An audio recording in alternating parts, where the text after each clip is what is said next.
નમસ્કાર મિત્રો, આજે આપણે ચેપ્ટર 2 માં પહેલો જે પોર્શન છે લગભગ આપણે પૂરો કર્યો છે એવું આપણે માનીશું અને બીજા પોર્શન તરફ આપણે જઈ રહ્યા છીએ. હજુ એ પોર્શન સ્ટાર્ટ નથી કરી રહ્યો. આપણે કેપેસિટન્સની વાત કરતા પહેલા આપણે કેટલીક સુવાહકોના સ્થિત વિદ્યુત શાસ્ત્રની વાતો કરીશું અને ત્યારબાદ આપણે કેપેસિટન્સને સમજવાનો પ્રયત્ન કરીશું. મિત્રો, સુવાહકોનું સ્થિત વિદ્યુત શાસ્ત્ર એટલે સુવાહકની અંદર વિક્ષેત્ર ક્યાં હોય, કેવી રીતે હોય, વીજભાર ક્યાં રહી શકે, એ બધી બાબતોને આપણે સમજવી છે. તેના માટે તમને કેટલાક 5 મુદ્દા આપેલા છે. એ આપણે એક એક મુદ્દો સમજીશું પહેલા, બરાબર, પછી આપણે આગળ ચર્ચા કરીશું. મિત્રો, પહેલી વાત છે કે સુવાહકની અંદરના ભાગમાં સ્થિત વિદ્યુત ક્ષેત્ર શૂન્ય હોય છે. એટલે સુવાહકની અંદર આપણે વિચારીએ તો આપણે વીજ ક્ષેત્રનો ઘટક શૂન્ય પ્રાપ્ત થાય. થોડું આપણને નવાઈ પણ લાગશે એવું કેવી રીતે હોય, અને એની કેટલીક વાતો આપણે વ્યવહારિક પણ પછી આપણે વાત કરીશું.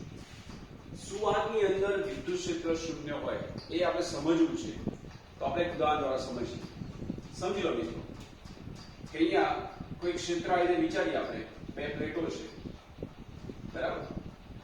આ 2 પ્લેટો, આ પ્લેટ જે છે એ ધન ક્ષેત્ર ધરાવે છે અને આ પ્લેટ જે છે ઋણ ક્ષેત્ર, બરાબર. હવે આની અંદર સમજી લો ક્ષેત્ર કઈ બાજુ હોય તો બાહ્ય ક્ષેત્ર જે છે એ ધનથી ઋણ તરફ રૈવાજિક પ્રવાહ. આ આપણું જે છે બાહ્ય ક્ષેત્ર, આ ઈ એક્સટર્નલ બાહ્ય ક્ષેત્ર છે ધનથી ઋણ તરફ. હવે સમજી લો કે આની અંદર આપણે કોઈ સુવાહક મૂકી દઈએ તો સુવાહકની અંદર શું હોય? તો સુવાહકનો સંબંધ આપણે અવાજ સાથે જાણીએ છીએ કે સુવાહક કે જેની અંદર મુક્ત ઇલેક્ટ્રોન આવેલા છે, બરાબર. એ મુક્ત ઇલેક્ટ્રોન એ કઈ તરફ ગતિ કરશે? તો મિત્રો, આપણે આ વસ્તુને સમજેલા છે ચેપ્ટર 1 ની અંદર કે જ્યારે આપણે કોઈ વિદ્યુત ક્ષેત્રની અંદર આપણે કોઈ સુવાહકને મૂકીશું તો જે ઇલેક્ટ્રોન છે આની અંદર જે આયન આવેલો હોય એની અંદર ધન અને ઋણ, તો ઋણ કઈ તરફ આકર્ષાશે? તો ઋણ આ તરફ આકર્ષાય. ઓટોમેટિકલી ધન ગતિ નથી કરતો પણ ઋણ આ તરફ આકર્ષાય એટલે ઓટોમેટિકલી આપણે એવું કહી શકીએ કે ધન કઈ તરફ આકર્ષાયો તો આપણે બોલીશું ઋણ તરફ. તો બાહ્ય ક્ષેત્રની અંદર કોઈ આપણે સુવાહક પ્લેટ અંદર મૂકી તો એની અંદર આવી રચના થાય. આની અંદર આ બાજુ જે ક્ષેત્ર નિર્માણ પામશે એ કેવું હશે? તો આ બાજુ ક્ષેત્ર નિર્માણ પામશે ઋણાયન. એટલે જે મુક્ત ઇલેક્ટ્રોન છે એ મુક્ત ઇલેક્ટ્રોન જેટલા પણ શક્ય બને એટલે આ બાજુ આવવા પ્રયત્ન કરશે. તો ઓટોમેટિકલી અંદર જે અડધા પોર્શનથી આ બાજુ વિચારશો તો એક ક્ષેત્ર કેવું થશે? અહીંયા ધન. આનો મતલબ એવું નથી કે બધા ધનાયન ગતિ કરીને આ બાજુ આવી ગયા. ધનાયન ગતિ કરતો નથી, પણ ઋણાયન પોતાની કક્ષામાં જેટલો શક્ય બને દૂર જઈ અને અહીંયા આ તરફ આવવાનો પ્રયત્ન કરશે. એટલે 2 ભાગ વિચારીશું તો આ ભાગ ઋણ જોવા મળશે અને આ ભાગ ધન. તો મિત્રો, અંદર ક્ષેત્ર કઈ બાજુ હોય તો આપણે જાણીએ છીએ. આ શું થયું તો આપણે આગળ ચર્ચા કરવાની છે. ધ્રુવીભવનની વાત થઈ એ ટાઈપનો આપણે વાત કરી શકીએ. આ એક્ઝેક્ટલી 2 આયન આપણે છૂટા કરે તો શું થયું? તો અંદર જે ક્ષેત્ર નિર્માણ પામશે એ કઈ બાજુ હશે? તો આપણે બોલીશું ધનથી ઋણ. એ જે ક્ષેત્ર નિર્માણ પામ્યું એ આપણે બોલીશું ઈ ઇન્ટરનલ, બરાબર છે. જેટલું ક્ષેત્ર બાહ્ય આપેલું હતું ઈ એક્સટર્નલ એટલું ક્ષેત્ર અંદર નિર્માણ પામશે. પણ મિત્રો, ઈ એક્સટર્નલ આ તરફ છે, ઈ ઇન્ટરનલ ધનથી ઋણ એટલે આ તરફ છે, બરાબર. અને આ બંનેની value E of external is equal to E of internal. બંને દિશા વિરુદ્ધ હોવાના કારણે પરિણામી વિક્ષેત્ર તમે લેશો E બરાબર E external plus E internal. કેટલું થશે? 0. તો કોઈ પણ આપણે બાહ્ય ક્ષેત્રમાં આપણે સુવાહકની અંદર મૂકીશું તો સુવાહકની અંદર વિક્ષેત્ર હંમેશા કેવું હશે? શૂન્ય. સમજ પડી મિત્રો? અને આના અનુસંધાનમાં હું કેટલીક વાતો આગળ કરીશ. પહેલા આ મુદ્દો આપણે ક્લિયર કરી લઈએ. એટલે પહેલા મુદ્દાએ તમને સમજ પડી ગઈ કે સુવાહકની અંદરના ભાગમાં સ્થિત વિદ્યુત ક્ષેત્ર કેવું હોય છે? શૂન્ય. સ્થિત વિદ્યુત ક્ષેત્ર એટલે વીજભાર આવેલો છે, પ્રવાહનું વહન થતું નથી. એટલે ઉપર વીજભાર આવેલો છે, ક્ષેત્ર હાજર છે, પણ પ્રવાહ હાજર નથી. એટલે સ્થિત ગતિની આપણે વાતો કરી રહ્યા છીએ. બોલો મિત્રો, પહેલો મુદ્દો તમને સમજ પડી ગઈ હશે. બીજો મુદ્દો એની અંદર તમને જે આપેલો છે,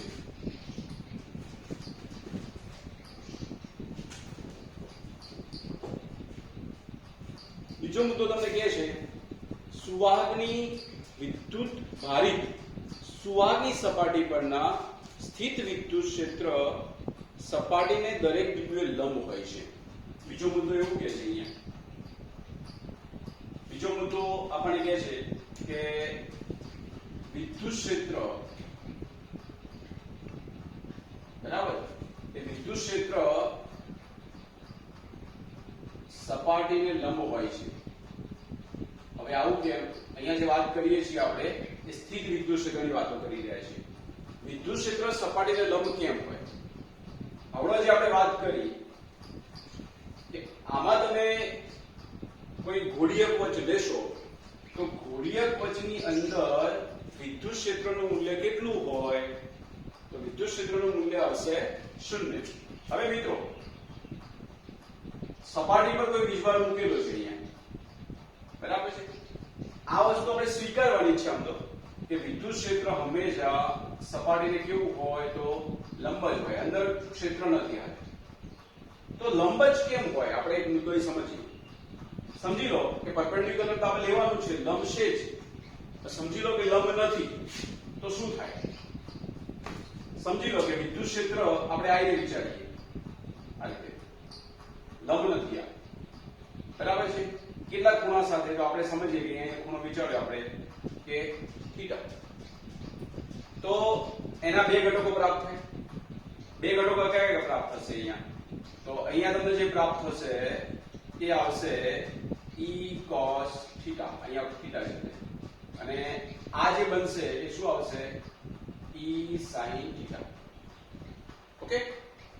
હવે જો મિત્રો, જો વિદ્યુત ક્ષેત્ર સપાટીને લંબ ન હોય અને જો આપણે એના બે ઘટકો વિચારીએ, E cos θ અને E sin θ, તો આ જે ક્ષેત્ર નિર્માણ પામે E cos θ, એ ક્ષેત્ર E cos θ એ આ વીજભાર ઉપર બળ લગાડશે. આપણે વીજભાર છે એટલે એના પર લાગતું બળ કેટલું? તો તમે બોલશો F બરાબર Q.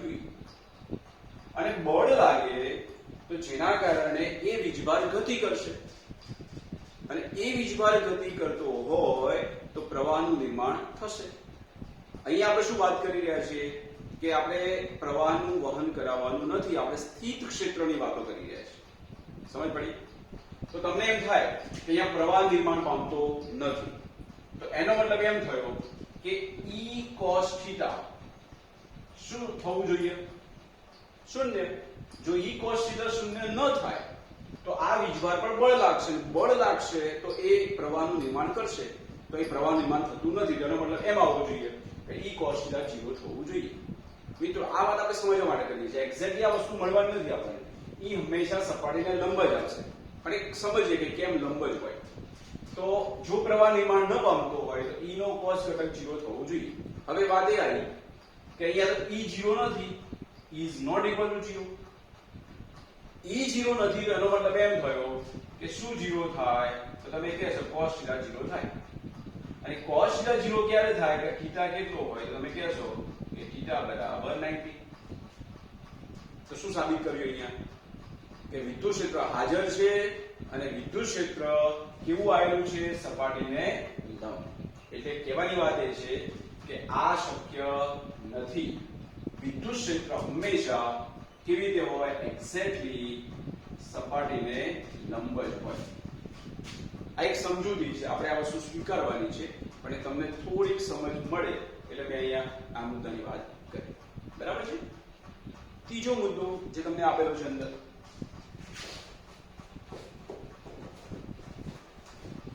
આ બધું આપણે સમજૂતી છે જે કે માર્ક્સમાં બહુ કામ આવશે.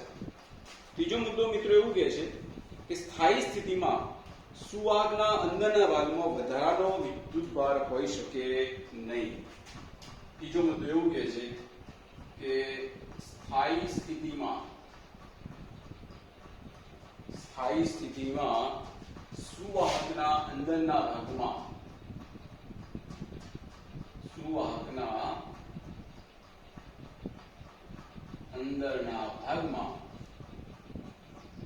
વીજભાર હોઈ શકે નહીં. એટલે કહેવાની વાત એ છે કે અંદર વીજભાર ના હોય સપાટીની અંદર. હવે આ કોઈ મોટી વસ્તુ નથી. આપણે જે વાત કરી કે આપણે કોઈ વીજભાર અહીંયા મૂક્યો છે તો વીજભાર ક્યાં રહેશે? તો વીજભાર સપાટી પર જ રહે એવી વાત છે. અંદર કેમ ના હોય શકે? તો આપણે વાત એવી કરી કે વીજ ક્ષેત્ર અંદર ના હોય. કેમ ના હોય? તો આપણે બહારનું ક્ષેત્ર અંદરનું ક્ષેત્ર ઇક્વલ થયું અને વિરુદ્ધ દિશાનું છે એટલે બાહ્ય ક્ષેત્ર 0 છે. બાહ્ય ક્ષેત્ર અંદર પરિણામી જે વીજ ક્ષેત્ર મળશે સપાટીની અંદર એ 0 હોય તો વીજભાર 0 જ થાય. કેમ? તો આપણે ગાઉસનો નિયમ વિચારીએ તો ગાઉસનો નિયમ શું કહે છે આપણને? સંકલન ઓફ E into ds અથવા dA પણ લો, કોઈ ફરક નહીં પડે. E into ds એટલે વિદ્યુત ક્ષેત્રફળનો ઘટક બરાબર શું થાય? તો તમે આવું લખો છો સિગ્મા q upon એપ્સિલોન 0. હવે જો વિદ્યુત ક્ષેત્ર 0 હોય તો આ 0 થઈ ગયું, તો આ પણ 0 થઈ જશે. તો એનો મતલબ શું આવશે કે q બરાબર 0. જો વિદ્યુત ક્ષેત્ર 0 હોય, આ ઘટક જો આપણે મળતો નથી તો એનો મતલબ સીધો એવો જ થાય કે અંદર પણ વીજભાર કેટલો હોય? 0 જ હોય. સમજ પડી મિત્રો? હવે આના પર તમને થોડીક વાત કરું. આપણે જે વ્યવહારમાં જે વાયર વાપરીએ છીએ, જે વાયર આપણે ઘરમાં યુઝ કરીએ છીએ, જો કે એમાં કરંટની વાત છે પણ એક મુદ્દો સમજવા જેવો છે. તમે જોયું હશે મિત્રો, વાયર બે પ્રકારના હોય. એક વાયર એવું હોય છે કે જે તમે આ વાયર છે એમાંથી ઉપર ઇન્સ્યુલેટર હોય. એ ઇન્સ્યુલેટર કાઢશો તો આમાં એક જ વાયર થતા હોય, જાડું હોય. પછી જનરલી આપણે વ્યવહારમાં વાપરતા હોઈએ ઘરમાં તો તમે જાણ્યું હશે કે વાયર અડધાનું હોય, એકનું વાયર હોય, દોઢનું વાયર હોય, બેનું વાયર હોય. જેમ જેમ એનો ક્રમ વધતો જાય છે એમ અંદર નંબર ઓફ તારની સંખ્યા વધતી જાય છે. આ એક તમને વ્યવહારિક વાત કરું છું, સમજ પડે એટલા માટે. તમે કોઈ વાયર ખોલ્યું, એમાં સમજી લો કે 4 તાર છે. કેટલા તાર છે? 4. એ સમજી લો કે એ વાયર જે છે અડધાનું છે.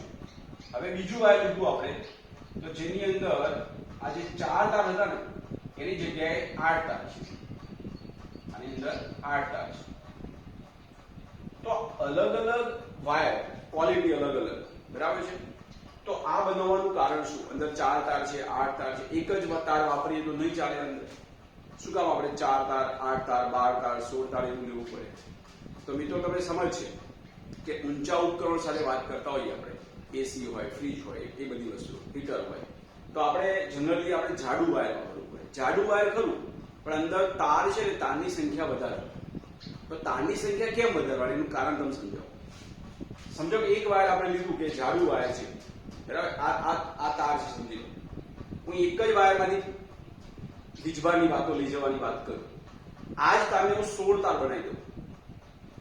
એક તાર છે, આ એકલો તાર છે. એની જગ્યાએ આપણે એવા 16 તાર વિચારી લઈએ. આ રીતે આના તો શામાં વીજભાર વધુ ગ્રહણ કરી શકાય? તમે એમ કહેશો વસ્તુ તો એ જ છે કે એટલો જ થાય, પણ ના મિત્રો. આની સપાટી તમે વિચારો, બરાબર છે? અને આમાંથી 16 તાર બનાવો અને 16 તારની સપાટી વિચારો તો સપાટી શામાં વધશે? તો આના હું 16 તાર વિચારીશ ને તો જે 16 તાર બને ને એની સપાટી વધારે વધશે. સમજ પડી? તો વીજભાર સામો વધારે સારો લઈ જઈ શકાય કારણ કે વીજભાર ક્યાં રહેશે? હંમેશા સપાટી પર. ક્ષેત્ર પણ સપાટી પર. તો જેટલી સપાટી તમે વધારે રાખશો ને, બરાબર છે, એટલો પ્રવાહ ત્યાં વધુ નિર્માણ પામશે. જે આપણે ચેપ્ટર 3 ની અંદર વાતો કરવાની છે. તો અનેક તાર બનાવવાનું કારણ એક જ છે. એક તાર કરતા તમે અનેક તાર લેશો તો એની સપાટી વધી જશે અને પ્રવાહ એટલે સ્કિન પ્રવાહ, સપાટી પર ક્ષેત્ર હોય, સપાટી પર વીજભાર રહી શકે, જેના કારણે આપણે પ્રવાહનું મૂલ્ય સારું મળશે. એટલે આ તો એક વ્યવહારિક વાત કરી કે આપણે એકમાંથી અનેક તાર બનાવીને કેમ વાયર બનાવેલું. આપણને એમ થાય કે એક જ તાર બનાવીએ તો ન ચાલીએ. કારણ એક જ છે કે જાડું વાયર બનાવવું મહત્વનું નથી, પણ એની સપાટી વધુ હોવી જોઈએ. એટલે પટલો તાર પણ સપાટી એટલી વધતી જશે. જનરલી આપણે સમજૂતી આપી. હવે ત્રીજો મુદ્દો,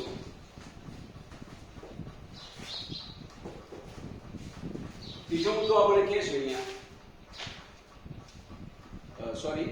ચોથો મુદ્દો કે સુવાહકના સમગ્ર કદમાં સ્થિત વિદ્યુત સ્થિતિમાન અચળ હોય છે અને અંદરના ભાગમાં તેનું મૂલ્ય સપાટી પરના મૂલ્ય જેટલું જ હોય છે. નંબર 4 જે આપણે વાત કરીએ છીએ કે સુવાહકના અંદર એટલે આપણે જે ગોળીય કવચ વિચારી ગોળીય કવચમાં અંદરના ભાગમાં વિસ્થિતિમાન કેવું હોય છે તો વિસ્થિતિમાન અચળ હોય છે તથા તેનું મૂલ્ય કેટલું હોય છે? તેનું મૂલ્ય સપાટી જેટલું જ હોય છે. આ પણ આપણે બહુ સરળતાથી સાબિત કરી શકીએ. વાત એવી કરે છે કે આપણે આ કોઈ ગોળીય કવચ વિચાર્યું છે સુવાહકની અંદર, તો અંદર આપણને v નું મૂલ્ય કેવું મળે છે? અચળ. અને એ અચળ કેટલું હોય તો સપાટી પર જેટલું હોય એટલું જ. સમજી લો કે આ ગોળીય કવચની ત્રિજ્યા એ કેપિટલ R છે, બરાબર છે. અહીંયા v સ્થિતિમાનનું મૂલ્ય શું થાય તો એના પર વીજભાર સમજી લો કે q વીજભાર જો આવેલો હોય તો v નું મૂલ્ય થાય kq/r. તો ઉપરની સપાટી પર v નું મૂલ્ય kq/r થાય તો અંદર જે કોઈ પણ જગ્યાએ તમે વિચારો સેન્ટર થી કોઈ પણ જગ્યાએ અત્યાર સુધી વાત કરો v નું મૂલ્ય આટલું જ મળશે. આ થોડું તમને કન્ફ્યુઝ કરશે કે v નું મૂલ્ય અચળ કેવી રીતે મળે. અહીંયા તો આપણે એમ બોલ્યા કે અંદર v ક્ષેત્ર કેટલું તો 0, વીજભાર કેટલો તો 0, તો આપણે v અચળ કેવી રીતે પ્રાપ્ત થાય? તો આમાં બે બાબતો છે, આપણે મેથેમેટિકલ પર સમજીએ અને બીજી એક વાત હું તમને કરું છું તફાવતના સ્વરૂપમાં. મેથેમેટિકલ વાત એવી છે કે E અને V નો સંબંધ શું થાય મિત્રો? તો આપણે જાણીએ છીએ કે E બરાબર આપણે આવું લખતા હતા -dv/dx અથવા dl જે બોલી આપણે. આ સંબંધ આપણને ખબર છે. V નો એ સાઈઝ સંબંધ આવો તો V બરાબર -સંકલન E * dl, તો E બરાબર થાય -dv/dl. હવે મિત્રો અંદર વીજ ક્ષેત્ર કેટલું? તો અંદર વીજ ક્ષેત્ર કેટલું છે? 0, બરાબર છે. અંદર વીજ ક્ષેત્ર 0 છે તો 0 બરાબર થયું -dv/dl.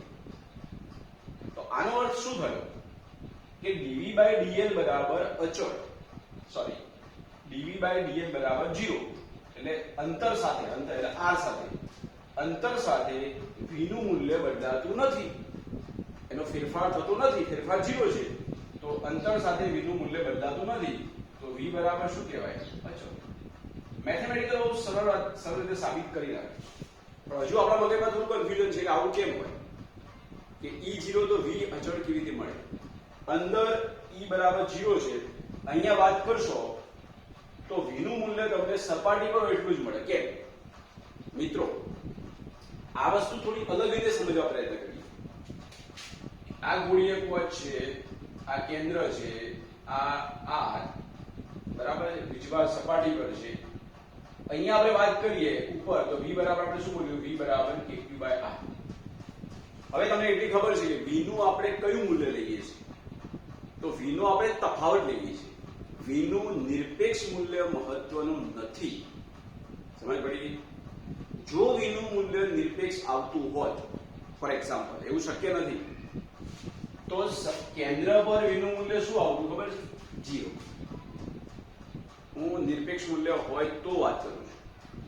જો v નું મૂલ્ય નિરપેક્ષ આવતું હોય તો અહીંયા v નું મૂલ્ય 0 આવતું, બરાબર?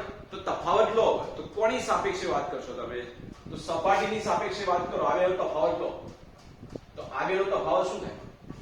તો અહીંયા તો 0 છે, તો આ બેનો તફાવત શું આવે? kq/r જ આવે, જે આપણે v માં બોલીએ છીએ. એટલે વાત શું કરીએ કે અંદર આપણે v0 નહીં બોલીએ, કેમ કે આપણે નિરપેક્ષ મૂલ્ય નથી લેતા, તફાવત લઈએ છીએ. તો તમે અહીંયાથી અહીંયા સુધી આવશો અને એનું નિરપેક્ષ મૂલ્ય વિચારશો તો 0 જ છે ને. તો સપાટી પરથી અંદરની સપાટીની સાપેક્ષે તમે વાતો કરશો તો જે મૂલ્ય મળશે અંદર એ v બરાબર kq/r જ મળે. આ મેથેમેટિકલ તો સમજ પડી ગઈ. પણ એ વસ્તુ આપણે આઈ પર સમજીએ કે નિરપેક્ષ મૂલ્ય બોલતા તો 0 બોલતા, સપાટી પર v બરાબર kq/r છે તો અહીંયાથી તમે અહીંયા આવશો તો આ જીવન મળવાનું છે, તો તફાવત તમે લેશો તો કેટલો મળે? આટલો જ મળે. આ એક મેક્સ સિમ્પલ સમજૂતી આપી તમને, પણ આ એક બેસ્ટ વસ્તુ છે મેથમેટિકલ સમજ પડીએ. તો પેલું તમને એના 20 થી મને સમજવા માટે પ્રયત્ન કરશો તો વધારે તમને આઈડિયા આવશે. ઓકે, હવે એમાં જ પાંચમો મુદ્દો કે વિદ્યુત ભારિત સુવાહકની સપાટી પર વિક્ષેત્ર કેટલું હોય. બરાબર, એ પ્રશ્ન પણ આપણે આગળ ચર્ચા કરેલી છે ચેપ્ટર 1 માં.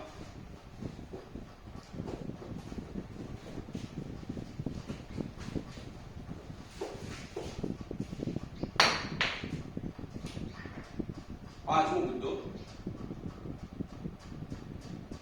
સુવાહકની સપાટી પર વીજ ક્ષેત્રનું મૂલ્ય કેટલું હોય.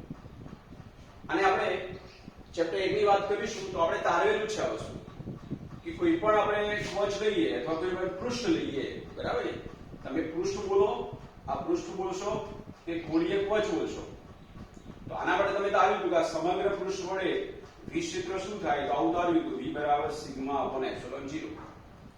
તો એવું તમે કોઈ પણ ગોળીય કવચ લેશો તો એના વડે પણ વીજ ક્ષેત્ર આટલું જ આવશે. બરાબર છે. આપણે કોઈ પણ આકારનું પૃષ્ઠ હોય એના માટે એવું જરૂર નથી કે એક્ઝેક્ટ ગોળીય કવચ જ હોય, કોઈ પણ આકારનું પૃષ્ઠ હોય એની સપાટી પર વીજ ક્ષેત્ર E બરાબર સિગ્મા અપોન એપ્સિલોન 0 પ્રાપ્ત થાય. સિગ્મા એટલે પૃષ્ઠ ઘનતા. આપણે એ થોડું અલગ રીતે તારવીએ. સમજી લો કે આપણે કોઈ એવું પૃષ્ઠ વિચારીએ છીએ કે જે કોઈ પણ આકારનું હોઈ શકે. આવું એક પૃષ્ઠ વિચારીએ, કોઈ પણ આકારનું, બરાબર છે. હવે જે આપણે ક્ષેત્ર વિચારવું છે આની અંદર પણ ભાગ વિચારી શકાય, બહાર પણ વિચારી શકાય. તો આપણે આ પૃષ્ઠની અંદર કંઈક એવો ભાગ વિચારીએ. જુઓ, સમજો કે થોડોક ભાગ જે છે એ બહાર હોય, અને આપણે થોડોક બહાર ભાગ વિચારીએ.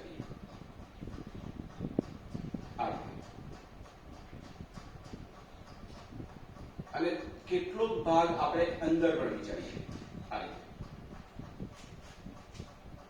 આની અંદર આપણે ટોટલ જે વિક્ષેત્ર મળે છે આપણને સપાટીને લંબ જ હોય છે, તો આપણને સમજ છે. હવે મિત્રો અહીંયા આપણે બોલીએ કે વિક્ષેત્ર, અંદર વિક્ષેત્ર કેટલું છે, તો અંદર આપણે જાણીએ છીએ કે અંદર વિક્ષેત્ર 0 છે. પહેલી સપાટી સમજી લો કે આ પહેલી સપાટી, તો પહેલી સપાટી પર આપણે બોલીએ કે અહીંયા જે વિક્ષેત્ર છે એ સપાટીને લંબ એક્ઝેક્ટ. આ જે વિચાર્યું એ નંબર 1 સપાટી બોલ્યા આપણે. ચલો, અહીંયા વિક્ષેત્ર ના આધારે આ પૃષ્ઠ કેવું છે, તો પૃષ્ઠનું ક્ષેત્રફળ કઈ બાજુ આવશે, તો પૃષ્ઠનું ક્ષેત્રફળ આમ જ આવશે. પૃષ્ઠનું ક્ષેત્રફળ, નાનું પૃષ્ઠ આપણે બોલીએ કેટલું પૃષ્ઠ ક્ષેત્રફળ, તો આપણે બોલીએ ds. તો પહેલી સપાટી પર વીજ ક્ષેત્ર અને આ ds એક જ દિશામાં. ચલો, બીજી સપાટી આપણે આ વિચારીએ. અહીંયા આનું પૃષ્ઠ તમે વિચારો તો આમ જ છે, એટલે ds ક્ષેત્રફળ. પણ અંદર આ અંદરનો ભાગ છે, તો અંદર વીજ ક્ષેત્ર કેટલું હોય, તો તમે કહેશો કે અંદર વીજ ક્ષેત્ર ના હોય, એટલે E બરાબર 0. આ બે ભાગની વાત કરી આપણે, બહાર વાત કરી, અંદર વાત કરી. હવે ત્રીજો મુદ્દો આપણે એવું વિચારીએ, આ રીતે વિચારીએ કે આમ વિજ ક્ષેત્ર હોય કે ન હોય. આપણને ખબર છે કે વિજ ક્ષેત્ર એ લંબ જ હોય. ચલો, અહીંયા આપણે ત્રીજો મુદ્દો વિચારીએ કે આ જગ્યાએ આપણે થર્ડ પોઈન્ટ વિચારીએ. ચલો, અહીંયા પૃષ્ઠનું ક્ષેત્રફળ આ દિશામાં હોય, બરાબર છે. ત્રણ મુદ્દા એ લઉં છું.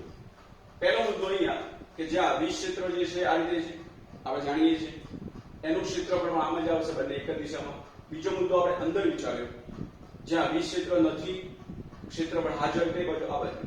ત્રીજો મુદ્દો કે ત્યાં વીજ ક્ષેત્ર તો આમ જ છે, પણ ક્ષેત્રફળ કઈ બાજુ, આ બાજુ વિચાર્યો આપણે. હવે આપણે આ સમગ્ર પૃષ્ઠની અંદર આપણે ત્રણ પોઈન્ટ, એક અંદર, એક બહાર અને એક આ રીતે, આ ત્રણ મુદ્દાઓના આધારે આપણે ટોટલ ગાઉસનો નિયમ વિચારીએ. ચલો, ગાઉસનો નિયમ લેતો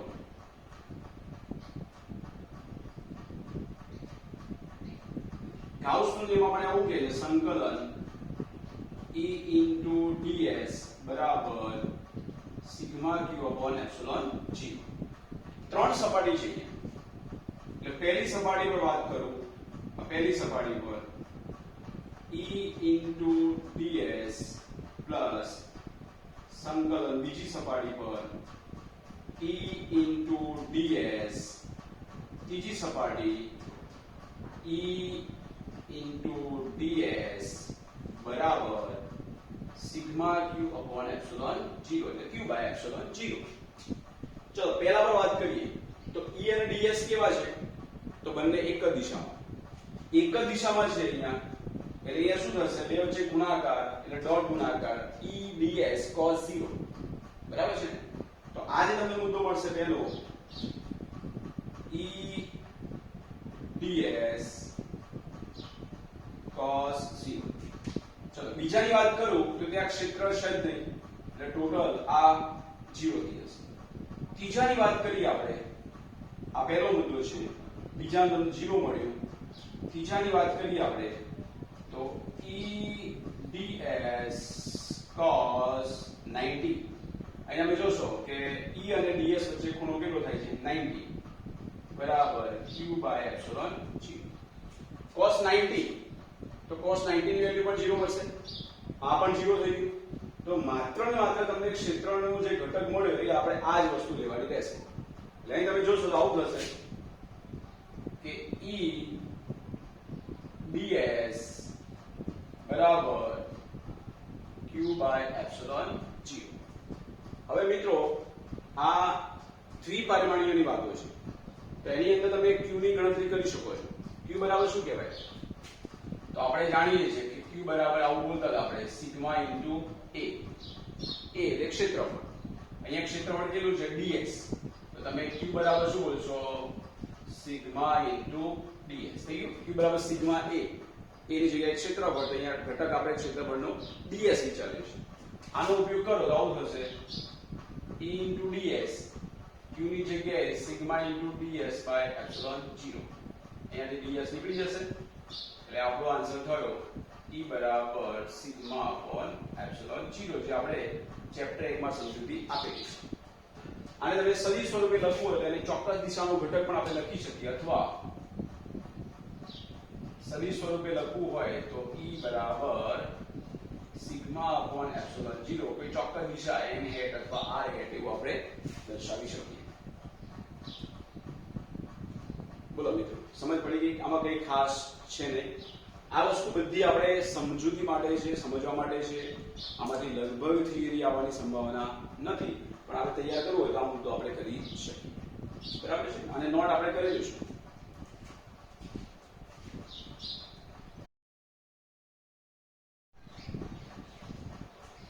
મિત્રો, સુવાહકોનું જે સ્થિત વિદ્યુતશાસ્ત્રના અંદર 5 મુદ્દાની આપણે જે વાત કરી એમાં છઠ્ઠો મુદ્દો જે આપેલો છે, જે આપણે 2 માર્ક્સમાં થિયરી તરીકે કદાચ પૂછી શકાય, એટલે આ વસ્તુને આપણે તૈયાર કરીશું. આનું નામ છે સ્થિત વિદ્યુત શિલ્ડિંગ, જેને આપણે બોલીશું ઇલેક્ટ્રોસ્ટેટિક શિલ્ડિંગ. આનો અર્થ શું? શિલ્ડેડનો મતલબ એવો થાય કે સુરક્ષિત. કોનાથી સુરક્ષિત? તો આપણે બોલીશું કે આપણને એવી ઘટના કે જેમાં વિદ્યુત વડે આપણે સુરક્ષિત થઈ શકીએ. એટલે કહેવાનો મતલબ એ છે કે કોઈ વસ્તુને આપણે વિદ્યુત ક્ષેત્રથી આપણે બચાવવી છે, કે આપણે વિદ્યુત ક્ષેત્રની અસર ન થવી જોઈએ, તો એવી જે ઘટના બને એને આપણે બોલીશું ઇલેક્ટ્રોસ્ટેટિક શિલ્ડિંગ, સ્થિત વિદ્યુત શિલ્ડિંગ. તો આવી ઘટનાઓ આપણે વ્યવહારમાં ઘણી બધી જોતા હોઈએ છીએ. કોઈ પણ આકાર હોય, બરાબર છે, એ સમગ્ર ગોળીય કવચની રચના બનાવતું હોય, તો આપણે એ જે એના અંદર વસ્તુ આવેલી છે એને આપણે બાહ્ય ક્ષેત્રથી બચાવી શકીએ. તો કેવી રીતે બચાવી શકાય? તો આપણે એક વાત તો ચર્ચા કરી, કોઈ પણ આકારનું ગોળીય કવચ હોય, કોઈ પણ આકારનું ગોળીય કવચ હોય, આની અંદર કોઈ પણ વીજભાર તમે આવશો તો એ વીજભાર હંમેશા ક્યાં રહેશે? તો એ વીજભાર હંમેશા સપાટી પર રહેવાનો પ્રયત્ન કરે. તો અંદર વિક્ષેત્ર કેટલું બોલાય? 0. અંદર વિક્ષેત્ર 0 તો વીજભાર પણ શું આવશે? 0. સમજ પડી? તો કોઈ પણ ગોળીય કવચની રચના બનતી હોય એ સમયે વિક્ષેત્રનું મૂલ્ય અને વીજભારનું મૂલ્ય અંદર આપણે 0 મળે છે. તો અહીંયા કોઈ વસ્તુ આવેલી છે, એ વસ્તુને આપણે વિદ્યુત ક્ષેત્રથી પ્રોટેક્ટ કરી શકાય, તો એના પર વિદ્યુત ક્ષેત્ર અસર નહીં થાય. તો આવી કેટલી બાબતો વ્યવહારિક આપણે જરૂર પડતી હોય. કોઈ એવું ઉપકરણ કે જે ઇલેક્ટ્રિક ફિલ્ડથી ઇફેક્ટ થતું હોય તેને બચાવવા માટે આપણે શું કરવું પડે? તો એક આપણે ગોળીય કોચ એટલે કે આપણે પેટી લઈ લેવાની, એમાં એને મૂકી દેશો તો બાહ્ય ક્ષેત્રની અસર એના પર થશે નહીં, અને આવા પ્રયોગ આપણે કરી શકીએ.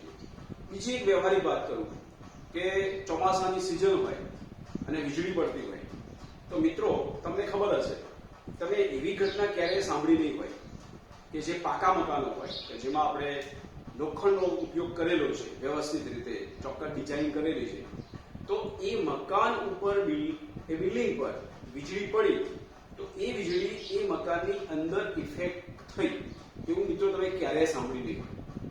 કોઈ એવું મકાન કે જેમાં આપણે કાચા મકાનો કે જે માટીના બનેલા હોય, એના ઉપર કોઈ લોખંડનું પ્રોટેક્શન નથી, ઝૂંપડી ટાઈપનું, એના પર વીજળી પડશે તો અંદર એ વીજળી અસર કરશે. તો મિત્રો એ પાકા મકાન પર એ વીજળી અસર કેમ નથી કરતી? તો મિત્રો આપણને બધાને ખબર છે કે જ્યારે મકાનની ડિઝાઇન બોલતા હોઈએ તો આ મકાનની અંદર જે ધાબુ જે ભરેલું છે એ ધાબાની અંદર આપણે શું યુઝ કરેલું છે? તો ધાબાની અંદર આપણે તાર યુઝ કરેલા છે. એ તાર આ રીતે ગોઠવેલા છે, સમજ પડી? વીજળી આમ જ પડવાની છે, વીજળી આ રીતે નથી પડવાની.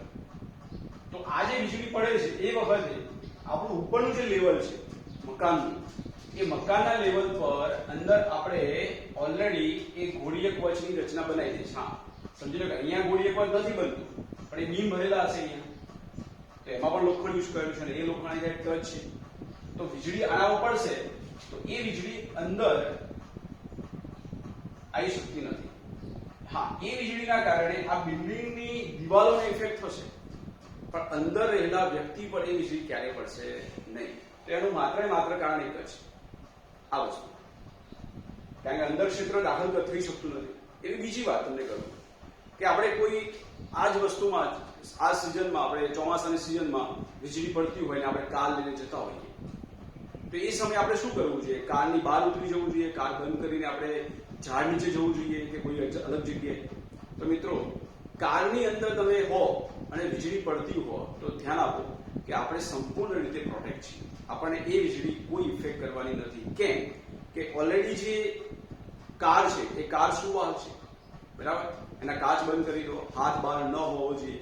એ વીજળી પડશે તો ઉપરનું લેવલ કે જે સુવાહક છે, તો જેના કારણે વીજળી જે છે નીચે સુધી જતી રહેશે, એ વીજળી અંદર આવવાની કોઈ સંભાવના બનતી નથી. આવી વસ્તુને આપણે બોલીશું સ્થિત વિદ્યુત શિલ્ડિંગ, એટલે કે વિદ્યુતથી આપણે પ્રોટેક્ટ કરી શકીએ, સુરક્ષિત રહી શકીએ એવી ઘટના. તો મિત્રો આપણે જે પણ ચર્ચા કરી અત્યાર સુધી એ ચર્ચામાં છે, કોઈ નવી વસ્તુ આપતી નથી. એટલે આની અંદર વિક્ષેત્ર 0, વીજભાર નથી. એના સાથે તમે એમ પણ કહી શકો કે બહાર વિક્ષેત્ર કેવી રીતે છે? તો બહાર વિક્ષેત્ર એટલે લંબ છે. E બરાબર તમે જાણો છો સિગ્મા અપોન એપ્સિલોન 0, બરાબર છે? એપ્સિલોન 0 એ શૂન્યાવકાશની પરમિટિવિટી, એ 0 ન હોય. E0 0 એટલે એમ થયો કે સિગ્મા પણ 0 છે, બરાબર? અહીંયા તો આપણે કદ ઘનતાની વાતો કરતા હોઈએ તો એના અનુસંધાનમાં ρ પણ 0 કહેવાશે.